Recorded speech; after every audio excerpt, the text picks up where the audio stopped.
Okay, today we will start with factor theorem. But before I introduce factor theorem to you, let us recall what we did yesterday. That was a remainder theorem. Now, what is the remainder theorem? Suppose I have a polynomial of any degree. Like for dividend, we don't have any problem. Let's take any degree polynomial. I have taken a cubic polynomial.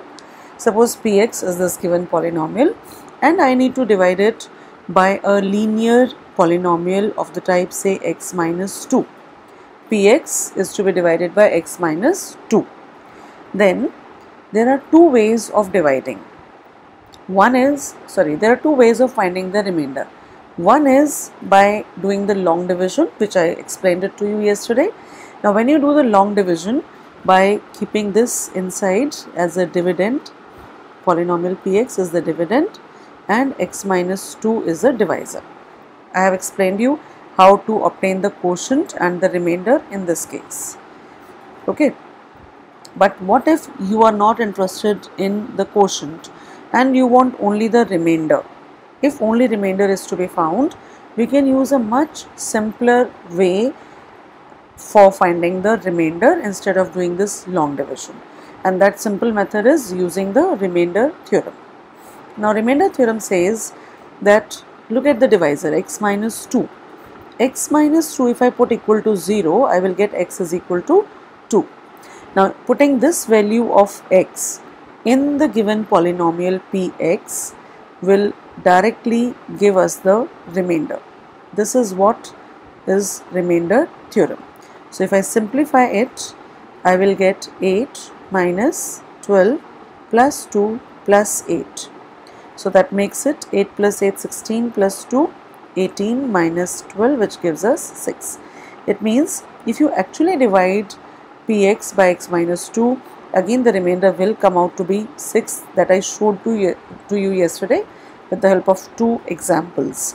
So here the remainder is 6. Okay children. Now so remainder theorem is used only for finding out the remainder. But again there is one condition, that the divisor has to be a linear polynomial. If the divisor is any other polynomial, we will not be able to use remainder theorem in that case. Now let us start with factor theorem. Now before I introduce this factor theorem to you, I would just like to take some examples from simple numbers. Suppose I say 15 divided by 2, a very simple example of division. When I divide 15 by 2, I will get 2 into 7 gives me 14 and 1 is the remainder. Now if I ask you, is 2 a factor of 15? You will say no. At the same time, observe the remainder. What is the remainder? It is coming out to be 1. So if the remainder is not equal to 0, we say the divisor is not a factor of the dividend. In the same way, suppose I take another example, say 14 divided by 2, I will get 2 sevens of 14 and the remainder is 0. If I ask you, is 2 a factor of 14? Your answer will be yes. And look at the remainder, it is coming out to be equal to 0. That means whenever, suppose I assume a polynomial px as the dividend and gx as a divisor, and suppose the quotient is qx and suppose the remainder is rx. Because we are dealing with polynomials, so I have used all polynomials here. Now suppose after dividing px with gx, if my remainder comes out to be equal to 0, then I can say that gx is a factor of px. And if this is when rx is equal to 0. If my remainder is not equal to 0, then I will say gx is not a factor of px. Alright, one thing is very clear. So basically, just to know whether the divisor is a factor of the dividend or not, we just have to look at the remainder. So do we need to divide actually? Do we need to show the long division? No, because we don't need the quotient in this case. We need only the remainder. and just now we have discussed the remainder theorem. Remainder theorem is used for finding the remainder. So whenever a polynomial is to be divided by a linear polynomial, then we use the remainder theorem to find the remainder.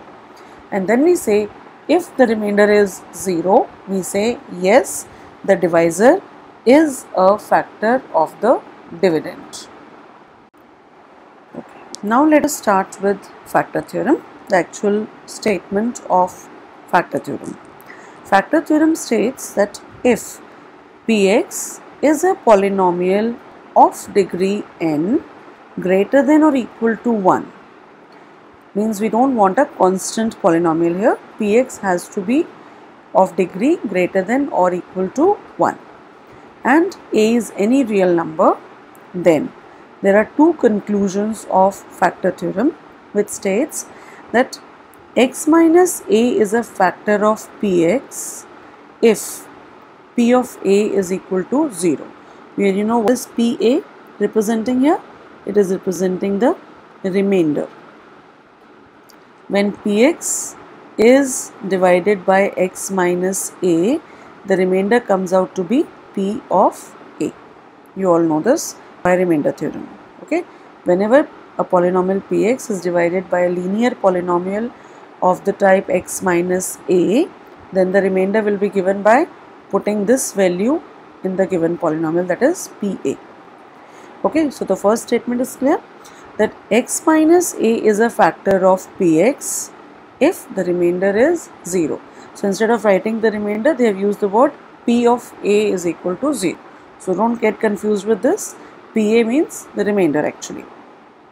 And the second condition is that Pa will be 0, means the remainder will be 0 if x minus a is a factor of Px. Means if I already know that x minus a is a factor of Px, then I can simply say the remainder will come out to be equal to 0. For example, if I take a polynomial Px as x square plus 5x plus 6 and I say check out whether x plus 2 is a factor of Px or not. Whenever you have to check out whether the given polynomial is a factor of another polynomial, we always use the factor theorem. And for that, what do we need to check out? We need to first find out the remainder. If the remainder will come out to be 0, we will say yes, the given linear polynomial is a factor of the given polynomial Px. So in this case, let us first find out the remainder. We will put this equal to 0, so we will get x is equal to minus 2. Now P of minus 2 will be the remainder. When this polynomial is divided by this binomial, the remainder will be given by P of minus 2. That is minus 2 whole square plus 5 into minus 2 plus 6. That gives you 4 minus 10 plus 6. That is 10 minus 10, which is equal to 0. That means when x square plus 5x plus 6 is divided by x plus 2, then the remainder comes out to be equal to 0. Instead of doing the long division by keeping this inside as a dividend and x plus 2 as a divisor, after doing the long division, again you will get the remainder to be 0. But as I told you, we don't need to do the long division. We can simply use the remainder theorem to find the remainder, and we got the remainder as as 0. So if the remainder is 0, can I say x plus 2 is a factor of Px? Yes? Okay.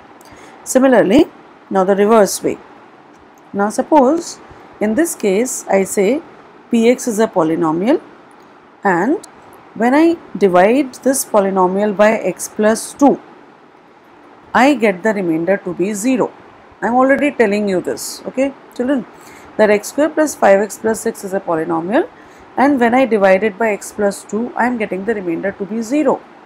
So what can you say about x plus 2? Will it be a factor of x square plus 5x plus 6 or not? Yes, it will be a factor of x square plus 5x plus 6. So both these statements you have to remember as factor theorem. Simple. If the remainder is given to be 0, then we straight away say the divisor is a factor of the dividend. On the other hand, if it is given that the divisor is a factor of the dividend, then the remainder is 0. Now children, let us start with exercise 2.4 using factor theorem and remainder theorem both. So question number 1, let's read question number 1. It says, determine which of the following polynomials has x plus 1 as a factor. First thing, as I told you, was to name the polynomials. So the first part, I will assume the polynomial as px. The polynomial given is x cube plus x square plus x plus 1. Now what do I have to check out? I have to check out whether this polynomial x plus 1 is a factor of the given polynomial px or not. So again, which theorem are we going to use here to check whether one polynomial is a factor of the other polynomial? Which theorem do we use? We use factor theorem, which says that yes, x plus 1 will be a factor of px only if the remainder comes out to be 0. Now for finding the remainder, what do we have to do? Put x plus 1 equal to 0. We will get x is equal to minus 1. So remainder will be given by p of minus 1, that is minus 1 whole cube plus minus 1 whole square plus minus 1 plus 1. That gives me minus 1 plus 1 minus 1 plus 1, which is equal to 0. So here, what is the remainder coming out? P of minus 1 is the remainder. What is the remainder coming out? As the remainder is equal to 0, therefore by factor theorem, what do we get? That x plus 1 is a factor of px. Alright, and where did you use the remainder theorem? We use the remainder theorem for finding the remainder. This here you have used by remainder theorem. We are finding the remainder, which comes out to be equal to 0. And because the remainder is 0, by factor theorem we say x plus 1 is a factor of px. Let's check out one more example. Say second part. Okay, second and third you try out on your own. I will try out the fourth part with you. And I assume let the polynomial be qx. You can give any name to the polynomial, but you must give some name to the polynomial. That is very important. This is polynomial qx. Now I have to check out whether x plus 1 is a factor of polynomial qx or not. So I'll first try to find out the remainder. For finding the remainder, I will put divisor equal to 0, so that I will get x is equal to minus 1. Now remainder is given by q of minus 1, and which theorem are we using in finding the remainder? We are using the remainder theorem. Here x की value is minus 1 plus root 2. So when I simplify, I'll get minus 1 minus 1, and this minus 1 and this minus, they will become plus, and I will be left with 2 plus root 2 plus root 2. So here I will get minus 2 plus 2 plus root 2 plus root 2 will give me twice of root 2. This and this will get cancelled, and we are left with 2 root 2. So the remainder is not equal to 0. For finding the remainder, we have used the remainder theorem. But after getting the remainder not equal to 0, what will you say? That as the remainder is not equal to 0, or you can say as q of minus 1 is not equal to 0, therefore x plus 1 is not a factor of qx in this case. Okay. Now let's move on to the next question. I think the other two parts you can do on your own. Now let's start with question number 2. Question number 2 says, use the factor theorem to determine whether gx is a factor of px in each of the following cases. Don't you think it's exactly the same question? In the first question, They simply asked you to check out कि x plus 1 is a factor of which of the following polynomials. In second question, they are actually asking you to find out whether gx is a factor of px or not. So it's actually the same thing, but let's do one of the parts. Here px is given to be 2x cube plus x square minus 2x minus 1, and gx is given to be x plus 1. Now, sorry. Here we need to check out whether gx is a factor of px or not. So again, I will assume this as the divisor. So put x plus 1 equal to 0, x is equal to minus 1. So remainder will be given by p of minus 1, which is 2 into minus 1 whole cube plus minus 1 whole square minus 2 into minus 1 minus 1. That gives me minus 2 plus 1 plus 2 minus 1. These 2 will get cancelled, these 2 will get cancelled, and the remainder will be 0. Again, as the remainder is 0, that is p of minus 1 is equal to 0. This implies, yes, gx is a factor of px by using factor theorem. Instead of writing x plus 1, I am just writing its name, that is its notation is gx. So I am writing gx is a factor of px. Otherwise, it's exactly the same question as question number 1. Now, coming to question number 3. Similarly, you can do the other two parts of question number 2, no problem in that. Look at question number 3. Find the value of k if x minus 1 is a factor of px in each of the following cases. Now here, can you see the difference in question number 1, 2 and question number 3? It's a different question now. It says x minus 1 is a factor of px in each of the following cases. That means it is already given to us. So let me first start with the first example. Here px is equal to x square plus x plus k, and what is given to me, that x minus 1 is a factor of px. That is already given to us in the question. That means when x minus 1 is a factor of px, what can you say about the remainder? Remainder will be equal to 0. Now how to find the remainder? What will be the remainder in this case when x minus 1 is a factor of this? We'll put this value in place of x here. So remainder will be p of 1. Okay, p of 1. I can say remainder is equal to p of 1, which is equal to 0 is given to us. Can I say it is given? By factor theorem. Not directly given, but we have deduced that if x minus 1 is a factor of px, then by factor theorem we get that the remainder will be equal to 0, that is p of 1 will be equal to 0. Now let us see what is p of 1. P of 1 will be 1 square, I am putting 1 in this given polynomial, plus 1 plus k, this is p1. I have to put it equal to 0. So 1 plus 1 is 2, 2 plus k equal to 0, that gives you k is equal to minus 2. That means the value of k is minus 2, and this is what we had to find out in this case. Find the value of k, and what is the condition given? If x minus 1 is a factor of px. Alright. Now look at the second part, same question.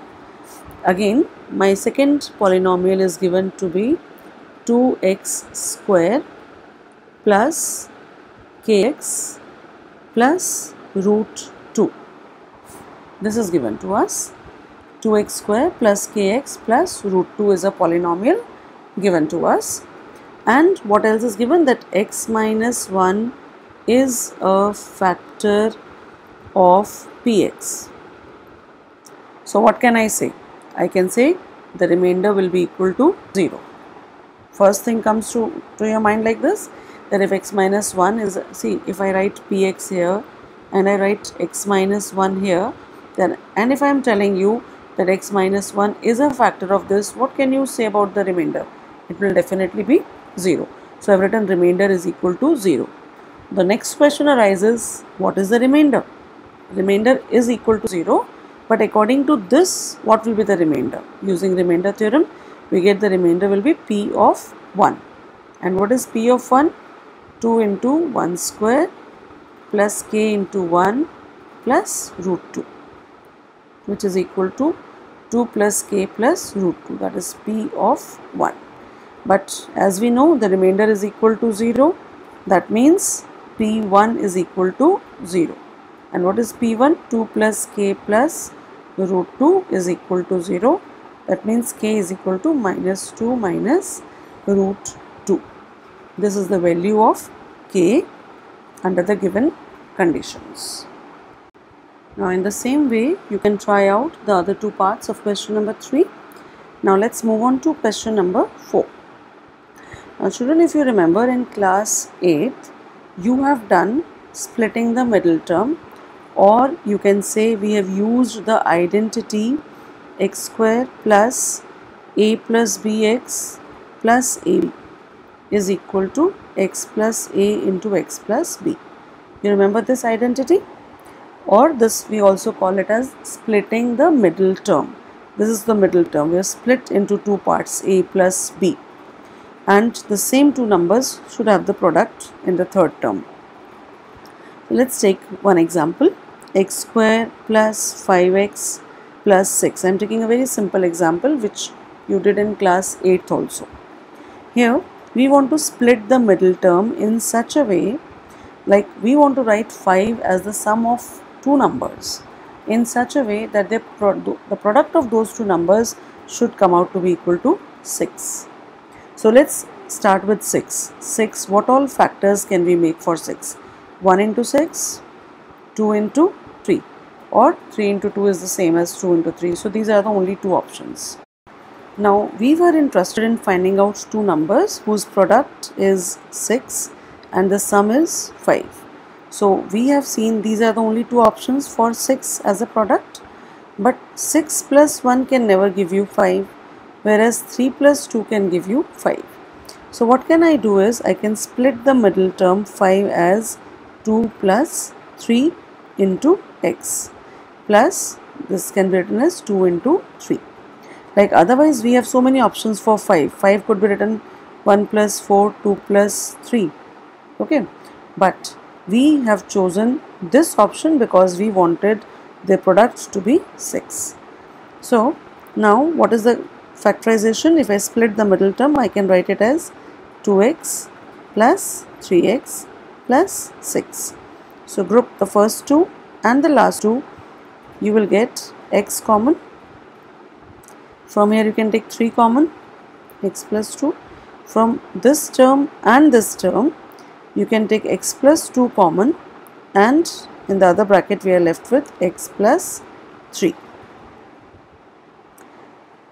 Okay, let's take one more example using this method of let's look at the question. Say px is equal to, this is question number 4, first part, px is equal to 12x square minus 7x plus 1.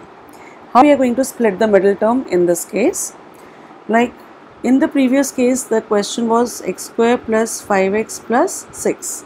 Just observe the difference in the two questions. In this question, the coefficient of x square was 1. All the questions that you discussed in class 8, they had the coefficient of x square as 1. But now the questions that we are going to do, they will not have the coefficient of x square as 1. So for splitting the middle term now, we will say we have to find out two numbers whose sum is minus 7 and product is this 12 into 1, which is 12. So look for two numbers such that the sum is minus 7 and the product is 12. So start with the product part. 12 can be written as 12 into 1, 6 into 2, 4 into 3. These are the only options. So now let us see which numbers, which combination gives us minus 7. First of all, for sum to be minus 7, we want either both the numbers to be minus 7 or the bigger number to be minus. Okay. So, right. So, if I take minus 4 and minus 3, I will get the sum as minus 7. And what will be the product? Product will be plus 12. So, both our conditions are being satisfied here. So, now what can I write Px as? It is 12x square minus 7x. In place of minus 7x, I'll just put a plus sign. In place of this entire term minus 7x, I'm going to write minus 4x minus 3x plus 1. So that gives you 12x square minus 4x minus 3x plus 1.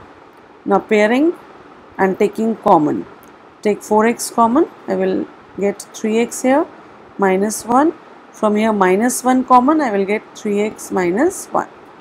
From this term and this term, I will take 3x minus 1 common and we are left with 4x minus 1 in the other bracket.